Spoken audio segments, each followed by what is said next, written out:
BBC एक मुलाकात संजीव श्रीवास्तव के साथ। मशहूर हस्तियों के अनछुए पहलुओं की बात, सीधे दिल से निकली बात। बीबीसी एक मुलाकात। दोस्तों नमस्कार, मैं हूं संजीव श्रीवास्तव और बीबीसी एक मुलाकात में आप सभी का स्वागत है। इस हफ्ते हम आपको मिलवा रहे हैं अपने वक्त के one of the most powerful man in India, well known diplomat, successful bureaucrat. जी हाँ, बीबीसी एक मुलाकात में इस हफ्ते हमारे साथ हैं अटल बिहारी वाजपेयी। जब प्राइम मिनिस्टर थे तो उनके प्रिंसिपल सेक्रेटरी और national security adviser Brajesh Mishra. सबसे पहली बात तो ये बताइए कि इतनी एक तरह से सार्वजनिक जीवन के कई लोग जो एक तरह से युग पुरुष की तरह से देखते हैं आपको, is it some kind of a pressure या आपको अम्यूजिंग लगता है? क्योंकि इतनी दुनिया देख ली, एक कभी कोई गया most powerful man in India, कभी कहीं मोस्ट जिद्दी मैन, कोई कुछ कैसा लगता है आपको? 36 साल डिप्लोमेटिक सर्विस में, 7 साल बीजेपी में जो उनका विदेश सेल, फॉरेन अफेयर्स सेल, उसको मैंने चलाया। और फिर 6 साल अटल बिहारी वाजपेयी जी की कृपा से उनका प्रिंसिपल सेक्रेटरी और नेशनल सिक्योरिटी एडवाइजर। भाग्यवश काफी अनुभव विदेश नीति का, सुरक्षा के मामलों का, और चूंकि 7 साल बीजेपी में था तो कुछ राजनीति भी समझ में आने लगी, तो इसकी वजह से काफी लोगों से तालमेल हुआ। लोगों को इसका ज्ञात हुआ कि वही कोई ऐसा इंसान है जो कि भारतवर्ष की जितने भी समस्याएं हैं उन समस्याओं को समझता है। अब इससे ज्यादा मैं और क्या कह सकता। और आपने इस 40-50 साल का जो सफर है एकदम एक्टिव पब्लिक लाइफ में, डिप्लोमेसी, फिर बीजेपी सेल, फिर प्राइम मिनिस्टर के साथ, और अभी बीजेपी नहीं है लेकिन फिर भी आपकी गतिविधियां एक लेवल पे सक्रियता बनी हुई है। आपने इसको कैसे एंजॉय किया है? मतलब has it been a great journey? मतलब या आप इससे वेट डाउन महसूस करते हैं कि कितनी जिम्मेदारी है? समझना ही एक अपने आप में जिम्मेदारी है सब चीजों को। मैं तो समझता था कि मेरा सौभाग्य था कि इन सब चीजों का अनुभव हुआ, ज्ञान बढ़ा और एक बड़े इंसान के साथ काम करने का मौका मिला। चलिए ब्रजेश मिश्रा जी, शुरू से शुरू करते हैं एक बार जिंदगी का सफर। आपके फादर वरिष्ठ कांग्रेसी थे, वो श्रीमती गांधी के बहुत नजदीकी थे। कैसे अनुभव है आपके बचपन के, जवानी के उनके साथ? क्या सीखा आपने? अब उनसे थोड़ी राजनीति तो सीखी, क्योंकि जब घर में बैठे 50 लोग आ रहे हैं मिलने के लिए और चुपचाप अलग बैठ करके सुन रहा हूं कि क्या बात हो रही है, तो इन सब चीजों का अनुभव तो हुआ। दूसरा जो मैंने उनसे सीखा है कि बात जो करनी चाहिए वो साफ साफ करनी चाहिए, लल्लो पच्चों की बात वो उससे कोई फायदा नहीं होता। मेरा अनुभव ये हुआ कि दूसरों में अगर कोई ट्रस्ट लाना है और वो समझे कि आपके ऊपर विश्वास किया जा सकता है, तो साफ साफ बात करना ज्यादा जरूरी है। और इसकी वजह से बरसों में यूनाइटेड नेशन बहुत से लोग मेरे पास आते थे कि भाई क्या करना है, ये करना है, जिसमें भारत और उसका कोई लेना देना नहीं, उसके बारे में आज के बात करते थे। फिर एक बड़ा अनुभव हुआ चीन में, सन 69 से 73 तक समय था काफी तनाव का चीन के साथ। उसी समय बांग्लादेश का भी प्रॉब्लम शुरू हुआ था, पाकिस्तान से लड़ाई हुई थी बहुत ज्यादा, उसका भी बहुत अच्छा अनुभव हुआ।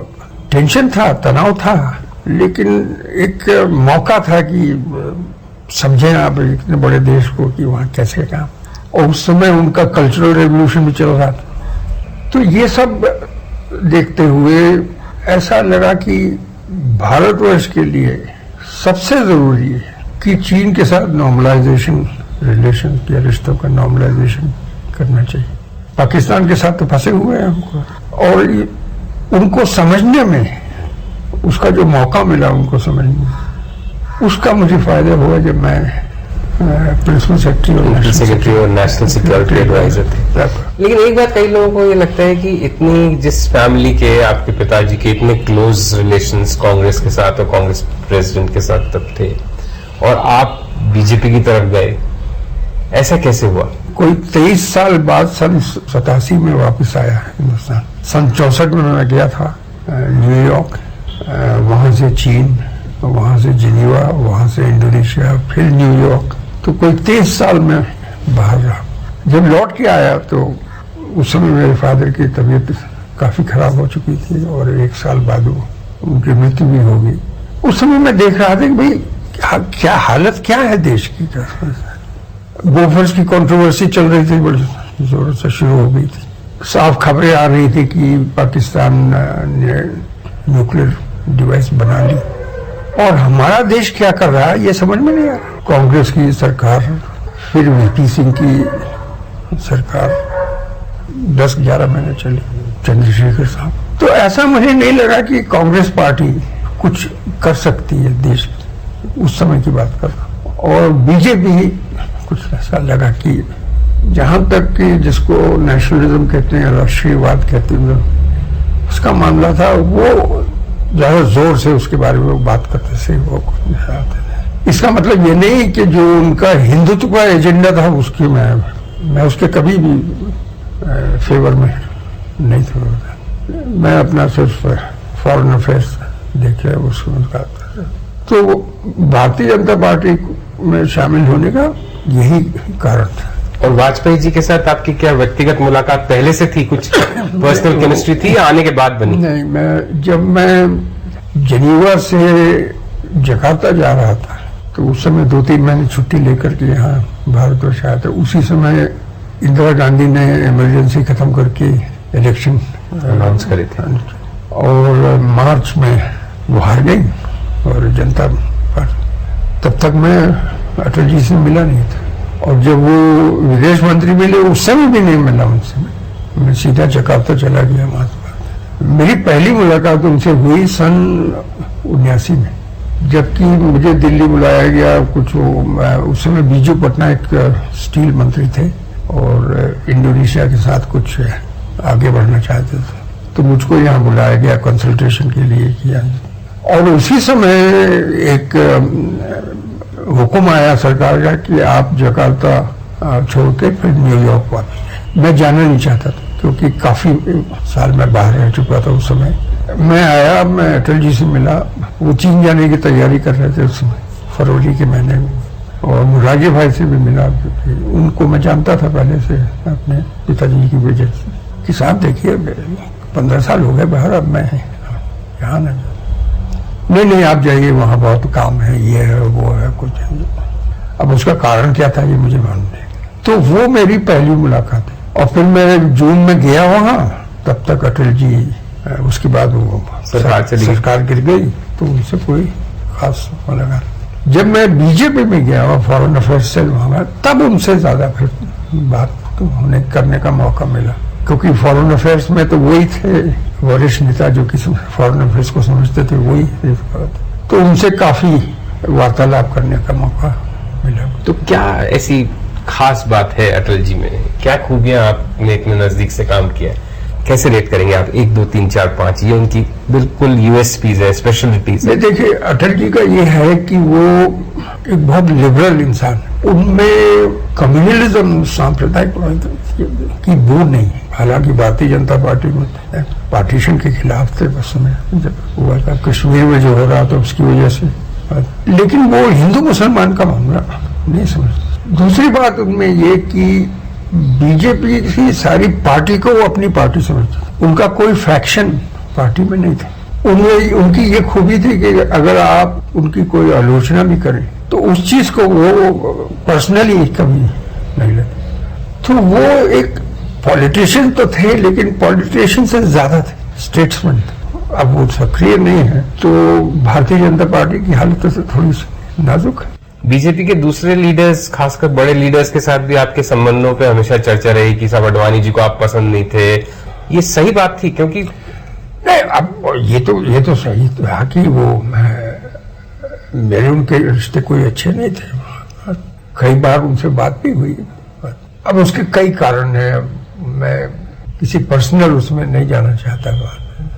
वो समझते थे कि सिर्फ वही नहीं, 1-2 और उनके साथी जो अटल जी के साथ बहुत वर्षों से काम कर रहे थे, कि वो सारी नीति को कंट्रोल करेंगे, उसको अटल जी ने मुझे क्यों चुना प्रिंसिपल सेक्रेटरी बनाने के, ये तो मैं कह नहीं सकता, लेकिन ऐसा जरूर विश्वास हुआ कि वो चाहते थे कि कोई ऐसा इंसान प्रिंसिपल सेक्रेटरी हो जिसके ऊपर उनको 100%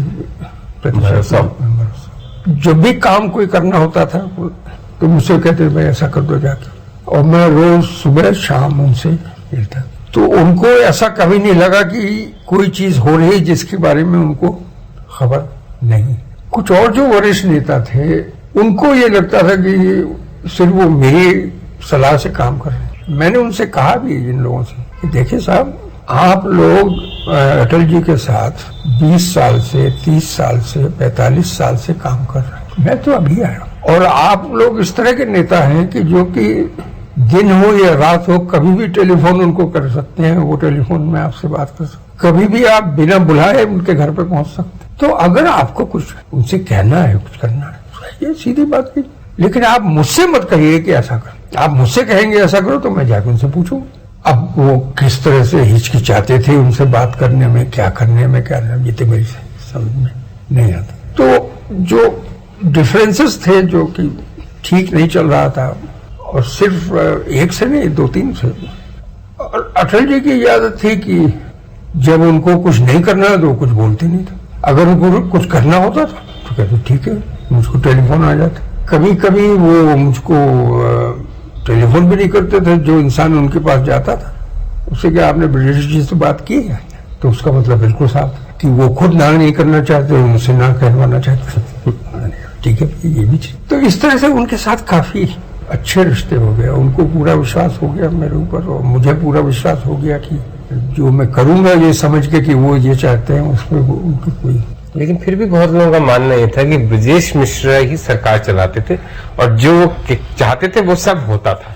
नहीं साहब, ये गलत बात है, क्योंकि मैं इसीलिए आपको मैंने कहा कि सुबह शाम में उनसे मिलता, और कभी भी उनको ये पूरे 6 साल में ये नहीं लगा कि उनको खबर नहीं थी कि क्या हो रहा। अच्छा ब्रजेश मिश्रा जी, देखिए ऐसा बहुत कम लोगों के बारे में कह पाते हैं आज के भारत में, लेकिन किसी व्यक्ति की पर्सनल निष्ठा, ईमानदारी, ऑनेस्टी, इंटीग्रिटी पे अगर सवाल नहीं उठा सकता आज भारत में कोई, तो आप उनमें से रेयर स्पीशीज में हैं। लेकिन फिर भी 6 साल प्रिंसिपल सेक्रेटरी भारत जैसे विशाल देश के, कैसा लगता था? नहीं देखिए, मैं कोई देवता तो नहीं हूं, मैं भी इंसान, कुछ अच्छा भी करता हूं, कुछ बुरा भी करता हूं, और कभी कभी घमंड भी आ जाता है। लेकिन जो चीज सबसे ज्यादा मेरे दिमाग में कि भाई ये काम करना है, ये पहली बात। दूसरी बात है कि किसी के साथ ब्यूरोक्रेट हो, पॉलिटिशियन हो, आम इंसान हो, जाती नहीं करनी, अनफेयर नहीं, इसकी कोशिश मैं हमेशा करता। अब नाम नहीं लूंगा, लेकिन 1-2 सरकारी नौकर जो थे, काफी सीनियर लोग जो कि इंदिरा जी के नजदीक थे, उनको दूर कर दिया गया। और बीजेपी के कुछ लोग मेरे पास आते थे, कहते थे कि साहब अरे ये तो कांग्रेस ही है, तो उस बात कईयों के बारे में। तो मेरा जवाब ये था, देखिए साहब, कांग्रेस ने 40 साल सरकार चलाई, तो ये तो साधारण बात है कि बहुत लोगों को जानते हैं वो, और बहुत लोग उनको जानते हैं। आप भी 40 साल सरकार चला लीजिए, लोग कहने लगेंगे कि तो मैं इस तरह से काम नहीं करना, क्योंकि आप कहते हैं कि ये कांग्रेस ही है और उसके आपके पास कोई सबूत नहीं है कि वो कांग्रेस को फेवर कर रहा है, हमारे खिलाफ काम कर रहा है, लेकिन सिर्फ ये आपकी भावना है। तो मैंने कहा इसमें मैं नहीं करने वाला कोई बात करना। अगर आप कहते हैं कि नहीं करना है तो आप जाइए अटल जी की बात ही, वो मुझे हुक्म देंगे तो मैं कर दूं। तो ब्यूरोक्रेट्स दूसरे, तो उनको ये समझ में आ गया कि मैं उनके साथ जाती नहीं करूंगा, और ऐसे 2-3 थे जो कि कांग्रेसी समझे जाते थे, उनको मैंने कहा कि हाँ आइए, फला पोस्टिंग जाइए, फला पोस्टिंग जाइए। जब 6 साल मेरे पूरे हो गए, सरकार हार गई, उसके बाद 1-2 ने कहा भी मुझसे कि साहब यू वर वेरी काइंड। मैं कहा आई वाज नॉट काइंड, मैं तो आई वाज फेयर। तो कोशिश ये होती थी कि काम करना है। अब उस बीच में घमंड भी आ जाता था, एरोगेंस भी आ जाती थी, कभी कभी इंसान तो हूं, लेकिन अपने पर्सनल व्यूज को, जो कि पर्सनल यानी जो किसी के खिलाफ अगर दिल में है, उसको मैं अलग करके काम, और जेन्युइनली अलग हो जाती थी वो बातें, क्योंकि लोगों से over the years personal likes dislikes develop हो ही और जाते वो हैं। भी मुझको पसंद नहीं करते होंगे, हाँ, वही तो ये सबसे बढ़िया। दूसरा ये कि जिसकी वजह से लोग कहते हैं कि काफी सक्सेस मिला उसमें, वो ये था कि लोग इसका आम विश्वास नहीं करते, लेकिन मैं कि जो सरकारी नौकर है, जो ब्यूरोक्रेट जिसको आप कहते हैं, बाबू कहते हैं जिसको, उसको अगर आप साफ इंस्ट्रक्शन दें कि ये करना है, वो हो जाए। ज्यादातर मौके की बात कर रहा हूँ, कुछ इंसान तो ऐसे गड़बड़ करते ही रहते हैं, बात है हर एक जगह पे, लेकिन ये साधारणतः मतलब पॉलिटिकल विल हो, टॉप लीडरशिप की क्लैरिटी हो तो काम होता है जो चाहते हैं। सीधा वो कि ये करना है, ना आपके दिमाग में कोई कंफ्यूजन होना चाहिए, ना उनके दिमाग में कोई कंफ्यूजन, कि भाई वो जाकर के कहे अपने डिपार्टमेंट के प्रिंसिपल सेक्रेटरी ने बुला के मुझसे ये कहा कि आज से ये करना। दूसरा, बहुत बार ये होता है किसी भी पार्टी की सरकार हो कि जो मंत्री है या राज्य मंत्री है, वो कुछ अपने पर्सनल गेन के लिए कुछ करना चाहता है, तो कहेगा सेक्रेटरी से या ज्वाइंट सेक्रेटरी से कि ऐसा करना है वैसा करना है। अब कई लोग ऐसे हैं जो कि उसमें देखते हैं कि अच्छा इसमें तो मेरा फायदा भी हो सकता है, लेकिन काफी लोग थे जो मेरे पास आते थे कि साहब मंत्री साहब कह रहे हैं कि ऐसा करना है, मैं क्या करूं? तो मेरा जवाब होता है कि भाई कैबिनेट का डिसीजन ये है, आप उसको फॉलो करें। मंत्री अगर आपसे कह रहा है कुछ और करने के लिए, तो आप उसको बताइए कि साहब कैबिनेट का।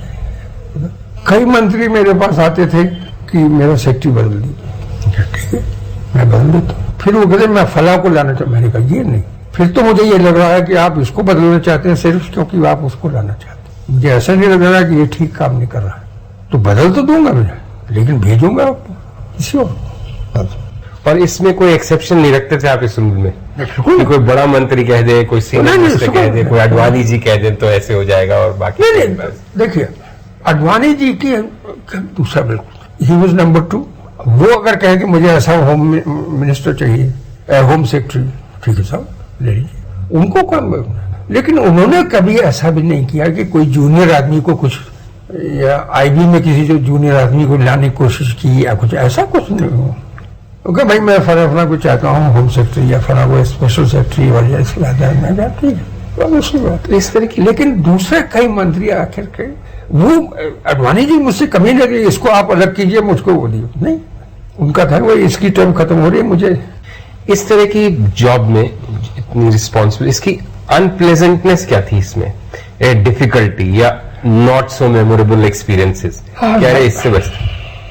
अब कई बार ऐसे होते थे कि भाई पहली बात ये किसी को ना किया वो बुरा लगता था कि ये आया मेरे पास, इसने ये कहा, या किसी मंत्री से कहना पड़ा कि साहब ये ठीक नहीं हो रहा है, और अटल जी कहते थे मुझसे उसको बोल दो,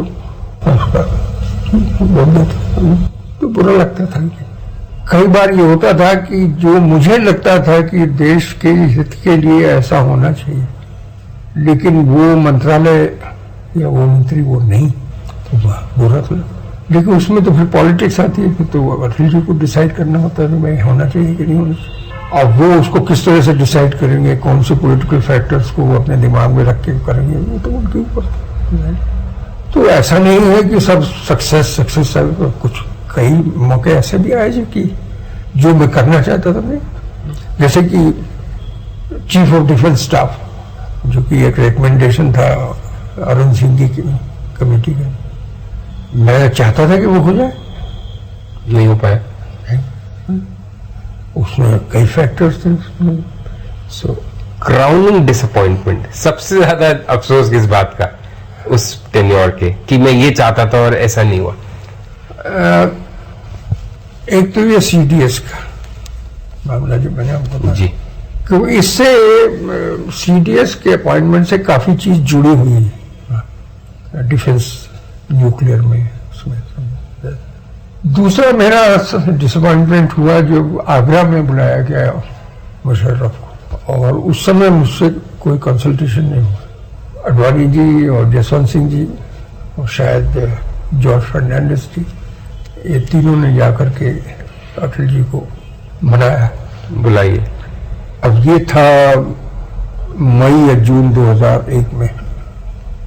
99 के दिसंबर में कांधार का हुआ, उसके पहले मई जून जुलाई में कारगिल हुआ। तो मुझे ऐसा नहीं लगा कि ये मौका ठीक।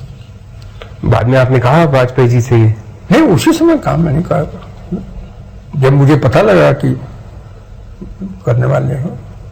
जो अटल जी ने मुझे बताया कि वो आए थे, मैं मान गया उसे। मैंने कहा साहब ये ठीक नहीं अब। और हुआ वही वहां आगरा में।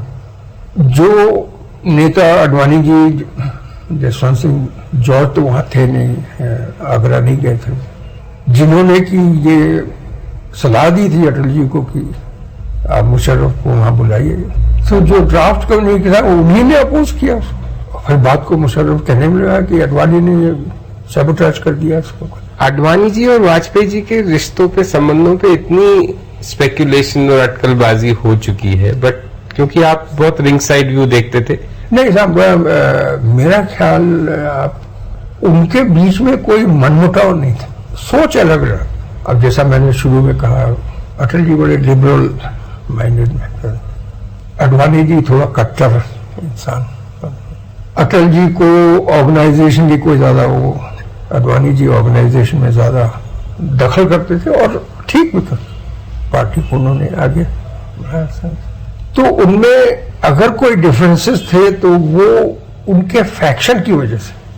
अडवाणी जी का एक फैक्शन अभी भी है, और अटल जी हर एक चीज को मानने को तैयार नहीं, तो उसमें लेकिन मनमुटाव नहीं, difference of opinion, difference of approach, लेकिन कोई दुश्मनी नहीं, जैसा कि लोग कभी समझते हैं कि वो नहीं, ये उनमें कोई कंपटीशन नहीं था।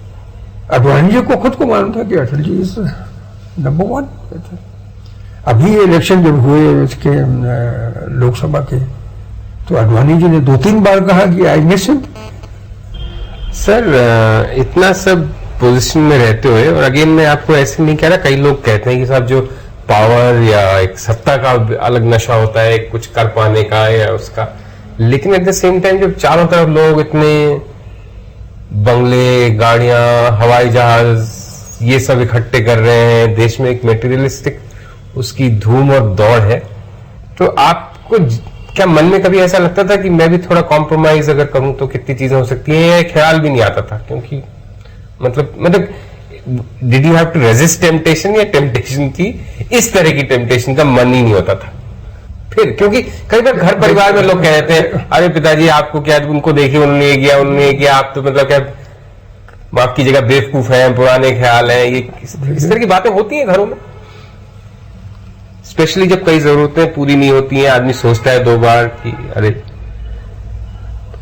जब मैं लौट के आया भारतवर्ष सन 87 में, सरकार से कोई लेना देना था नहीं, तो मैंने एक छोटी सी मारुति 800 खरीदी। हालांकि अमेरिका में एक बड़ी गाड़ी में चलता था, लेकिन ये तो एक छोटा सा मैच बॉक्स जैसा। उसके बाद कई बार मुझे पार्टी में जाना पड़ता था, और मेरी पत्नी वहाँ IISc में पढ़ने और लिखने, तो मैंने एक जेन खरीद ली। देखा हो मैंने आपको जेन में, आप सफेद रंग की। जब प्रिंसिपल सेक्रेटरी बना तो मारुति बेच दी 800 और जेन रखी, और हर इतवार को मैं खुद उस जेन को चला के, कोई PSO मेरे साथ नहीं, कोई कुछ नहीं, खान मार्केट जाके खरीदता था सामान जो मुझे पर्सनल रखना।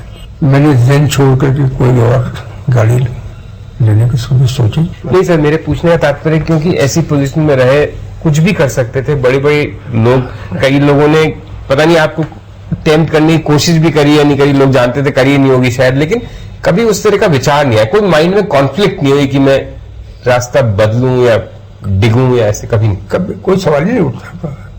और मेरे पास लोग आते नहीं थे, क्योंकि पहले से रेपुटेशन ये था कि भाई उनके पास, आपको ख्याल हो, मजाक में कह रहा हूँ, तहलका में जब निकला था मेरा नाम, इनके पास वो गुप्ता या कौन जो की कह रहा रिपोर्टर, हाँ, अनिरुद्ध बहल बहल या कोई, हाँ, वो उनसे नहीं, अनिरुद्ध बहल से वो जो दूसरा आदमी जिससे बात कर रहे थे, उसको रिकॉर्ड किया ना, कि ब्रजेश मिश्रा की कीमत 1 करोड़, लेकिन कभी पैसे लेके मत जाना उनके पास।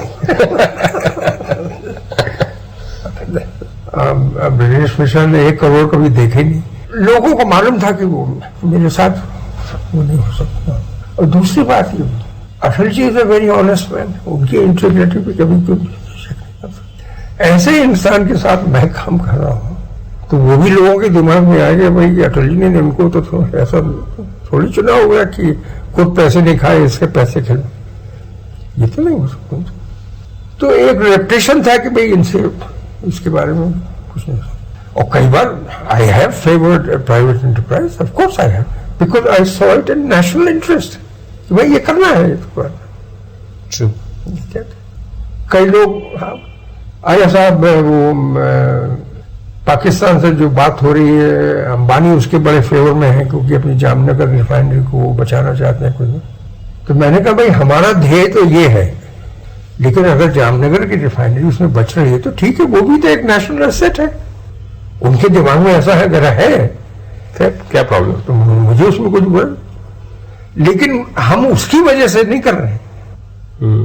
हमारा ध्येय कुछ और है कि पाकिस्तान से ठीक करना है कुछ। मिसेस गांधी के आपके फादर इतने क्लोज थे, आपकी कैसी इक्वेशन थी उनसे, मुलाकात थी, क्या सोचती थी? उन्होंने कभी आपको कहा पार्टी में आइए या काम करिए? नहीं, कभी नहीं। शुरू में ये समझ लीजिए सन 66 से लेकर के सन 72-74 तक बड़े अच्छे रिश्ते थे। जब उन्होंने इमरजेंसी इम्पोज की उसके बाद मैं थोड़ा, तो वो भी मुझसे नाराज, और मैंने कहा भी, मैं जेनीवा में था उस समय, 1-2 लोग जो आ रहे थे, अब तो उनकी डेथ हो गई, मैंने बीके नेहरू से भी कहा, अक्सर साहब बेचारे उनकी भी डेथ हो गई, उनको काफी सफर करना पड़ा इमरजेंसी में, आपको ख्याल होगा। उनके जो रिलेशन थे पंडित ब्रदर्स उनके खिलाफ, वो भी जेनीवा आए, उनसे भी मेरी बात हुई काफी। मैंने तो ये खबर संजय तक, उन तक तो पहुंची गई होगी, तो उसके बाद फिर कभी ठीक नहीं। बट लोगों का मानना है कि सोनिया जी से आपके बहुत अच्छे रिश्ते हैं।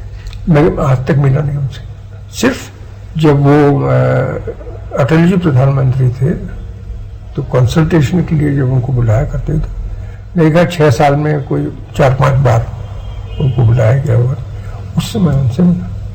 मेरी और कभी कोई मुलाकात नहीं हुई उनके साथ, और ना उनके बेटे के साथ, ना बेटी के साथ।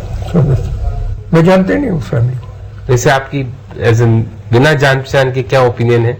मुझे ये तो सब पॉलिटिक्स में काम है, मैं उसमें बात नहीं करता, अलग है मामला।